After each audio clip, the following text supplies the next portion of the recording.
Okay, இன்னைக்கு நம்ம scripting language என்னன்னு பார்க்கலாம். ஓகேவா?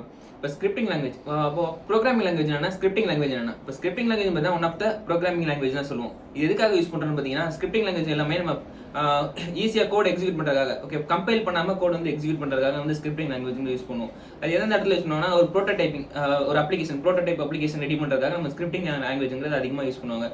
எக்ஸாம்பிள் பைத்தான், ஜாவா ஸ்கிரிப்ட் எல்லாம் பார்த்தீங்கன்னா எல்லாமே one of the scripting language சொல்லுவோம்.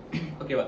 எதனால ஸ்கிரிப்டிங் லாங்குவேஜ் சொல்றோம்னா, இப்போ வந்து செட் ஆஃப் கோட் எழுதுறோம். செட் ஆஃப் கோடை நம்ம வந்து லைன் பை லைனா எக்ஸிக்யூட் பண்றோம். நம்ம வந்து ஹோல் கோடையும் ஒன்னா எக்ஸிக்யூட் பண்ண போறத லைன் பை லைனா எக்ஸிக்யூட் பண்ண போறதுனால என்ன பண்றாங்கன்னா, அது ஒரு பைட் கோடா மாத்தி வச்சுக்கிறாங்க. ஓகேவா? பைட் கோடா மாத்தி வச்சுட்டு அந்த பைட் கோடான பைட் கோட்ல என்ன இருக்குன்னு பாத்தீங்கன்னா, லைன் பை லைனுக்கான இன்ஸ்ட்ரக்ஷன்ஸ் இருக்கும். ஓகேவா? அந்த இன்ஸ்ட்ரக்ஷன் தான் நமக்கு வந்து இன்டர்பிரட்டருக்கு அனுப்பி இந்த இன்டர்பிரட்டர் என்ன பண்ணும், அந்த லைன் பை லைனா நம்ம கோட் வந்து எக்ஸிக்யூட் பண்ணி கொடுக்குது.